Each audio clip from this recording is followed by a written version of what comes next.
Hello and welcome to A Talk with Tende, episode 1. Tonight we are going to be speaking about the topic, no one owes you anything on the other side of your sacrifice. And my point of view tonight is specifically from a parent-child point of view. I know a lot of parents, all of us, I'm a parent of two small children, an 11-year-old and a 4-year-old. I'm a wife of 16 years, and I've had some experiences watching other people's lives and other people's choices that are close to me, which have caused me to make different choices as a parent. No slight to their choices, but seeing their lives and it not being what they wanted to be because of the sacrifices that they made for their children. And everybody, most people that have children, I won't say everybody because there's some people that just don't have the same thought process.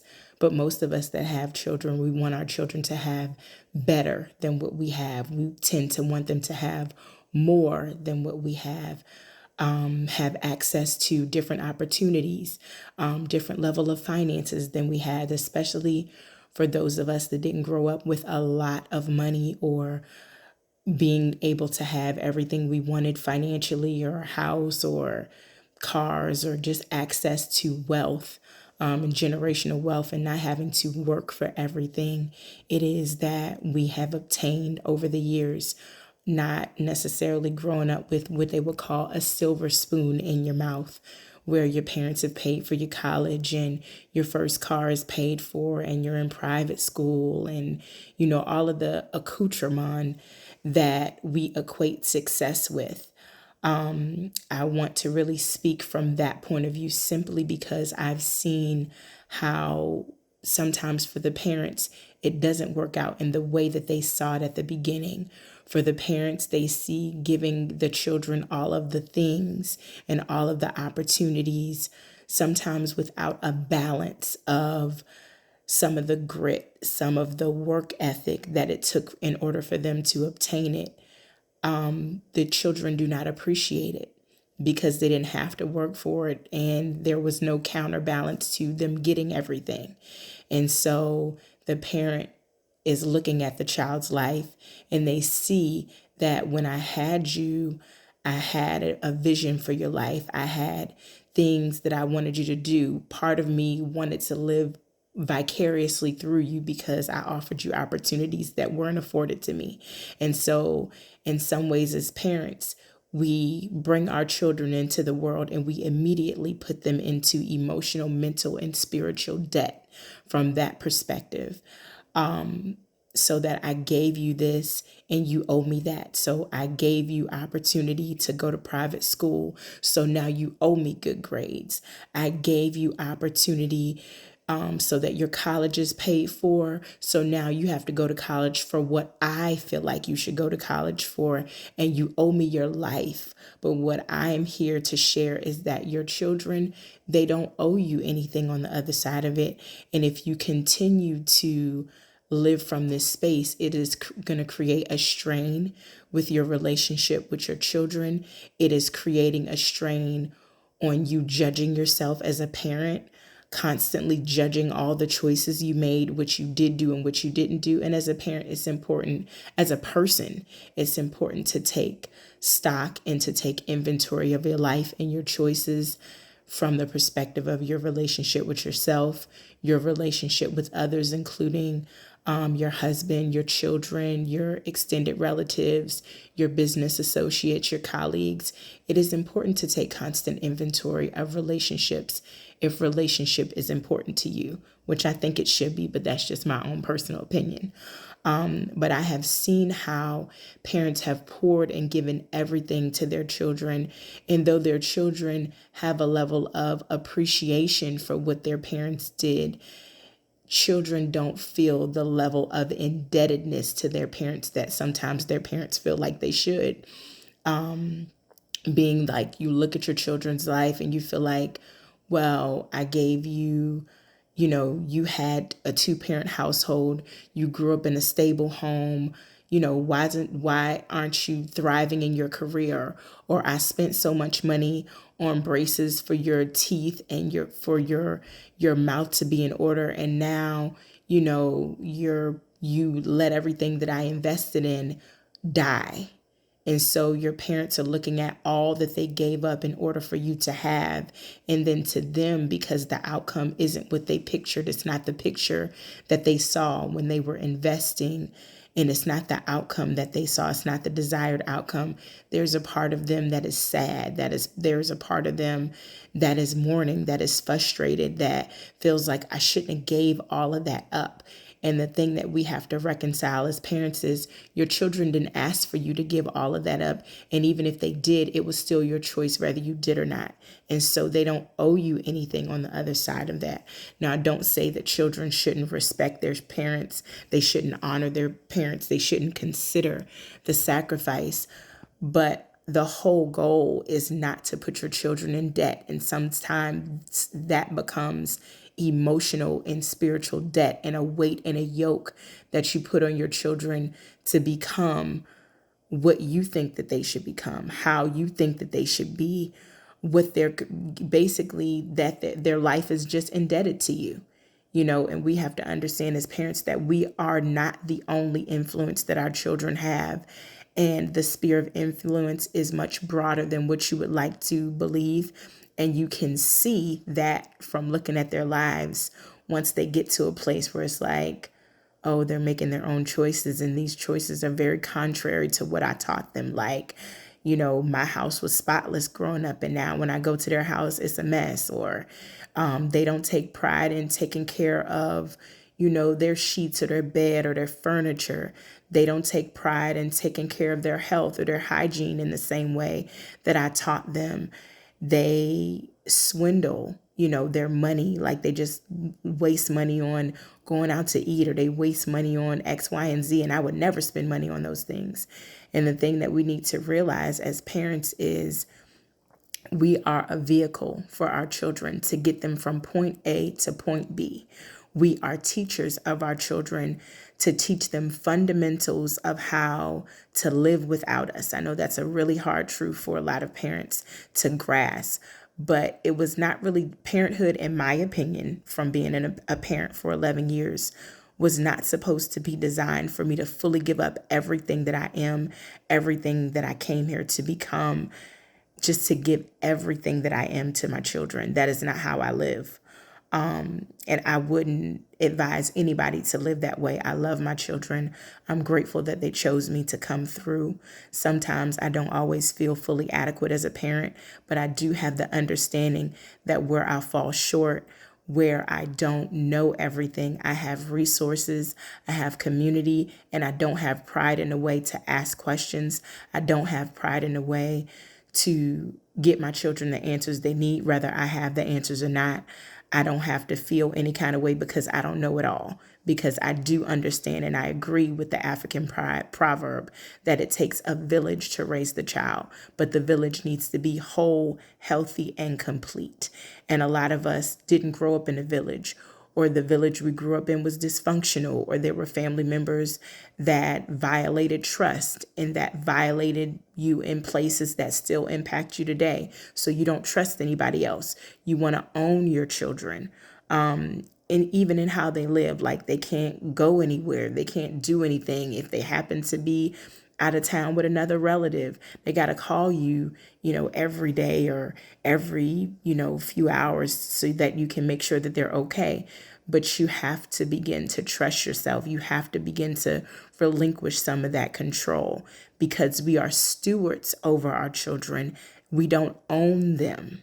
We don't own them. Let me say that one more time. You don't own your children. They are going to make choices and do things that you don't like and that you don't agree with. The best thing for you to do is give them some space and some room.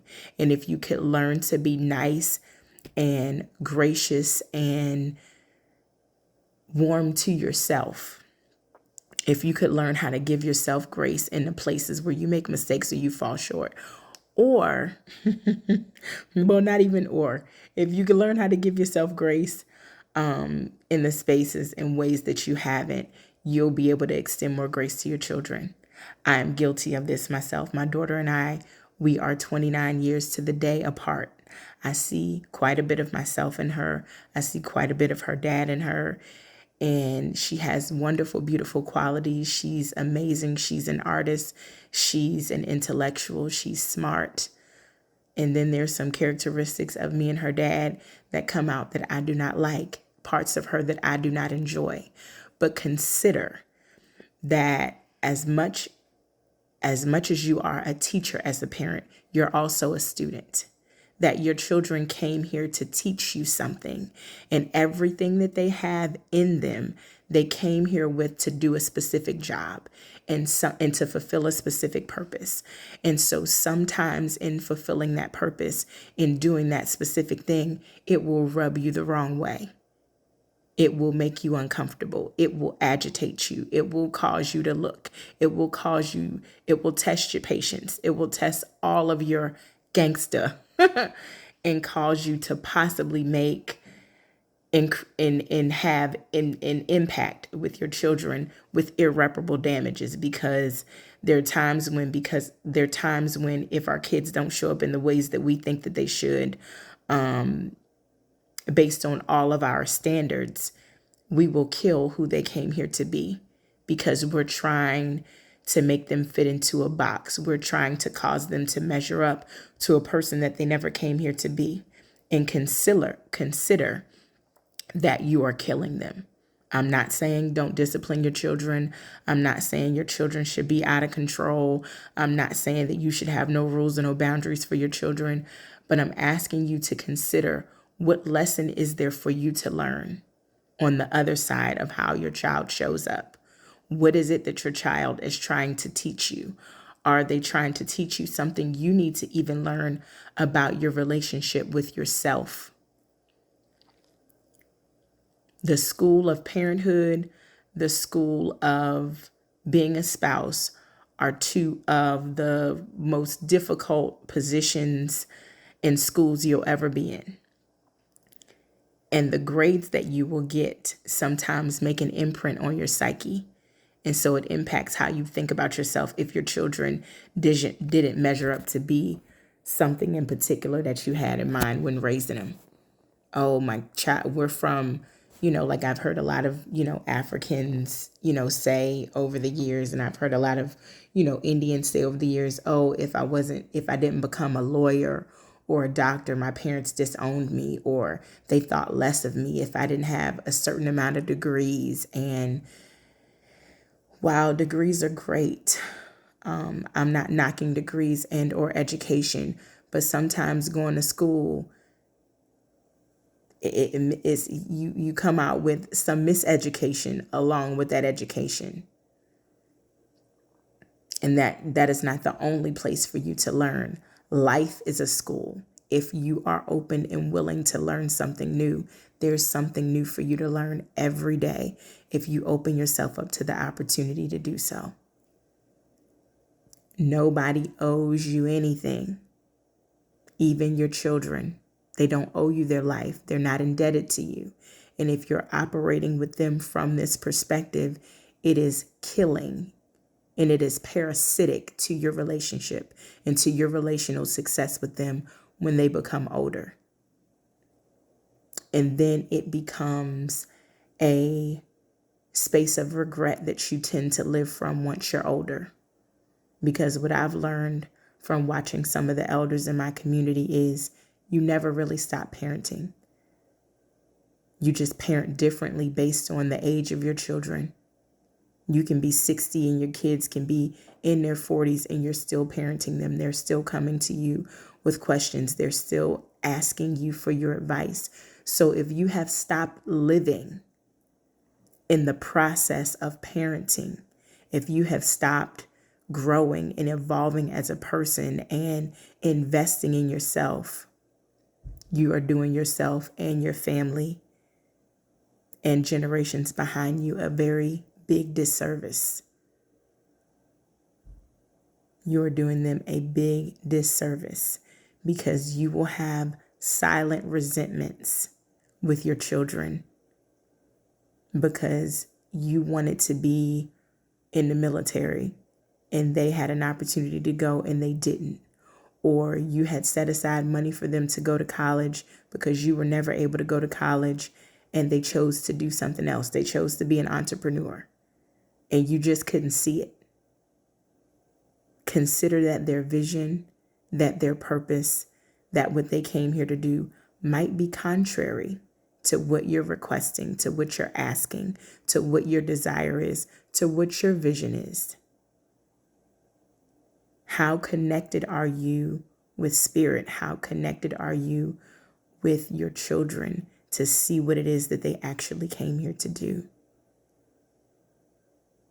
How many conversations are you having? How much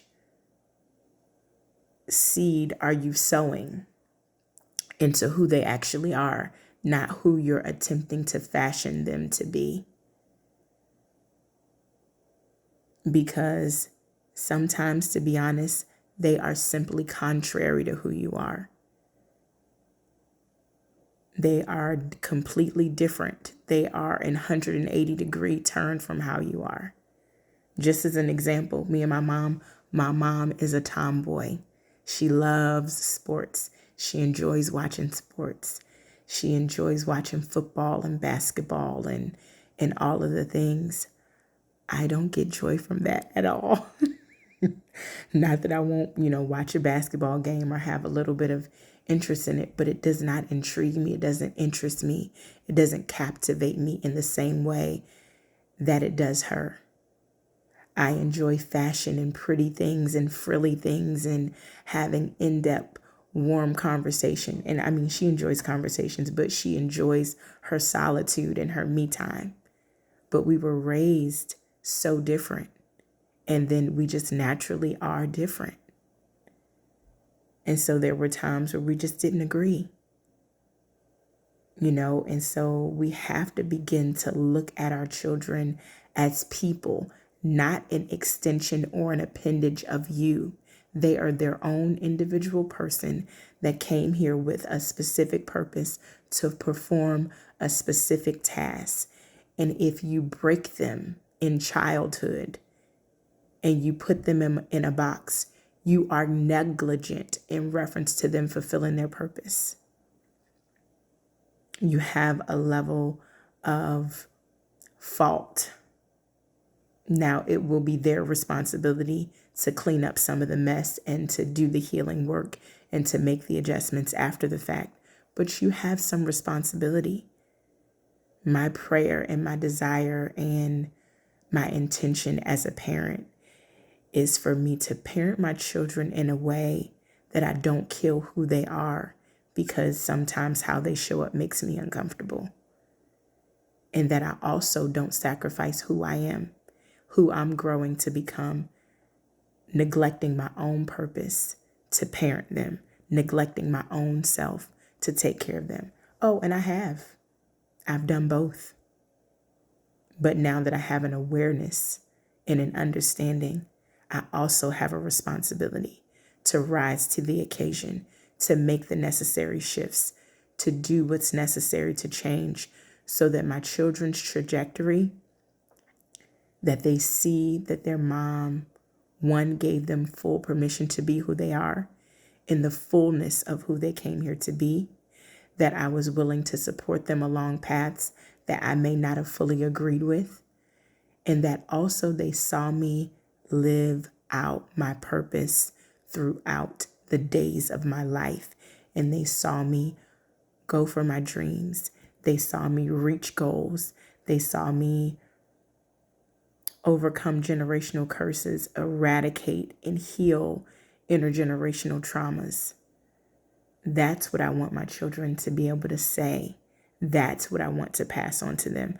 Not that they made all of the choices in the same way that I did or exactly the way that I wanted to, or that I put a yoke on them when they came into the world and said, you owe me your life because I laid on the table, because I carried you for 9 months, because I had this complication with you or that complication with you. You owe me your life. You owe me to do everything that I say and not question me. It doesn't work. It's not working anymore, and it hasn't worked for a long time. And you know that it doesn't work. So now it's your responsibility to shift. It's your responsibility to have self-awareness. And then since you've become aware, it is now your responsibility to take steps to eradicate your own behavior that is impacting the lives of your children and that will impact generations to come if you don't choose to make a different choice because you know it is not working. I love you all. I thank you so much for listening tonight. Again, this is the first episode of a Talk with 10 Day podcast. I can't wait to speak with you guys tomorrow. I haven't decided fully what time I'll be coming on every day, but as soon as I have some of the details ironed out, I will be sure to post and remind you. Please share, share, share. Please leave comments. Please put in questions or topics that you have questions about that you would like to hear my commentary or my perspective on. And I will be sure to review and to have those conversations. I'm all about having the in-depth conversations sometimes that are uncomfortable but necessary. The things that are going on inside your head, your heart, and your spirit, your secret conversations that others aren't privy to, but because you don't have answers, because you have not stumbled upon solutions, you are in internal turmoil. I want to talk about those things. Let's get into it. Let's heal. Have an amazingly wonderful night. Beautiful people. I can't wait to speak with you again. Good night.